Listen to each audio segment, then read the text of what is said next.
I had to share this with you. I know I'm all messy. I haven't gotten dressed for the morning yet, but have you ever had cake for breakfast? I know you never thought I would say that, but let me show you.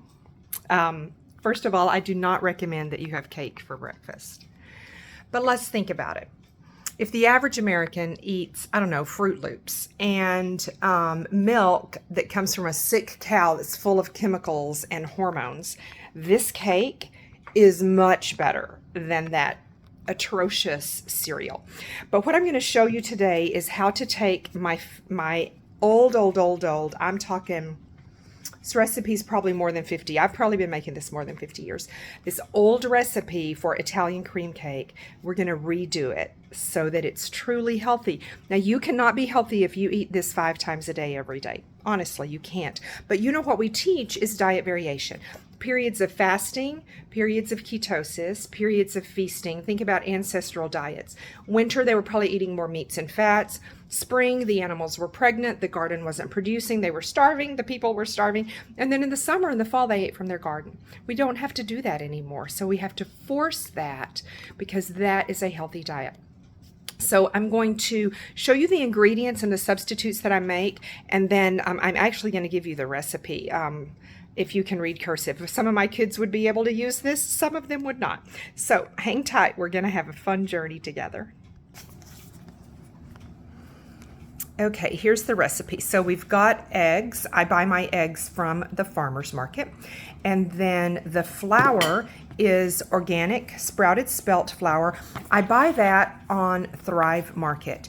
In fact, if I look at these ingredients that I used, every one of these ingredients is probably 2 steps from the farm. So let's think about the flour.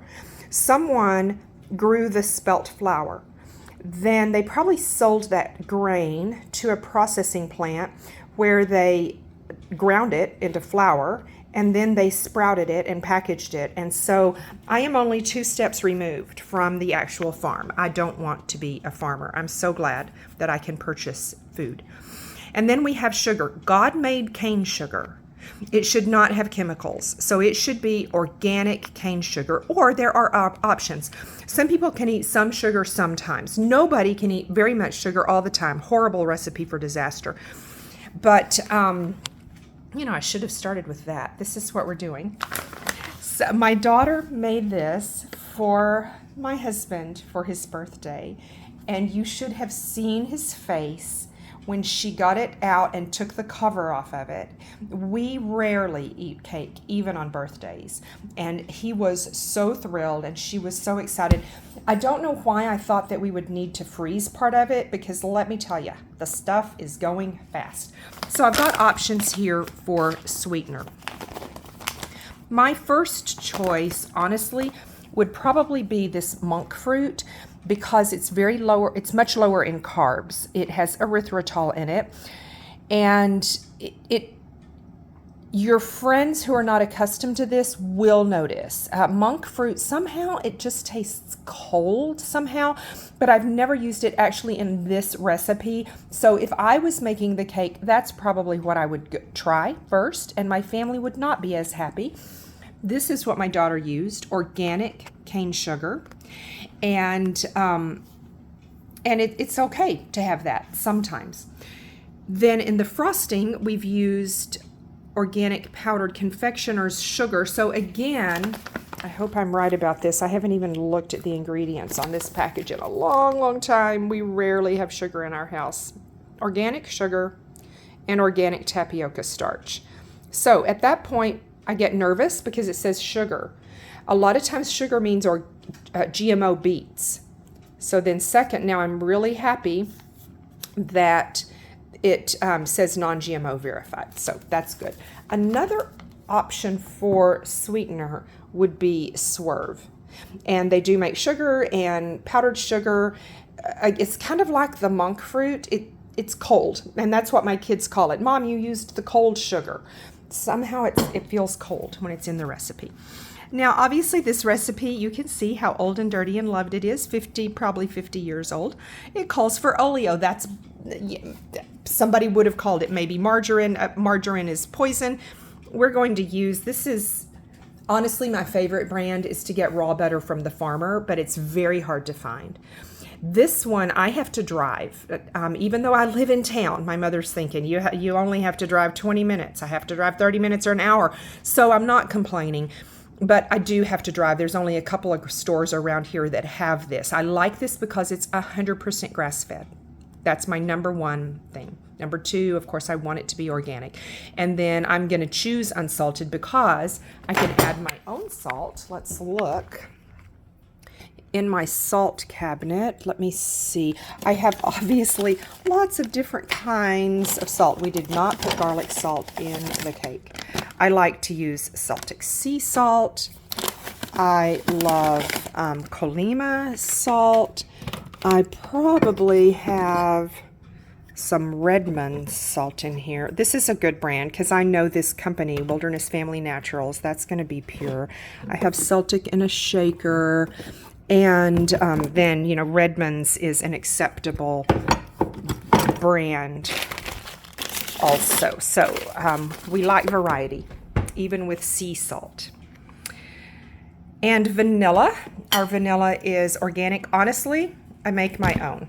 Let me show you. I buy this organic vodka. I love it because it's from Maui and we toured the farm. And then, I don't know if you can see it. Yep. I buy organic vanilla beans. I split them. See all those black spots? That's vanilla. Those are the vanilla bean seeds. And so you just soak the vanilla in the top shelf vodka. That's the best vodka available. And you make your own vanilla. Or if I can't, I buy this organic vanilla. Okay, vanilla. Pecans, they came from my mother's tree. There's our pecans. My daughter toasted them to go on top of this. She also toasted the coconut. Wow, she went way out. This was a labor of love, let me tell you. Making a cake like this takes a couple of hours. Ideally, the pecans, any kind of nuts need to be soaked because that allows your body to absorb the nutrients better. And then it says Crisco. I don't know what happened to the ingredient she used. She's at work and I can't ask her. I use Spectrum shortening, and you can get that in any health food store. I buy it on Thrive. Anything that's not refrigerated or fresh or frozen, I buy on Thrive.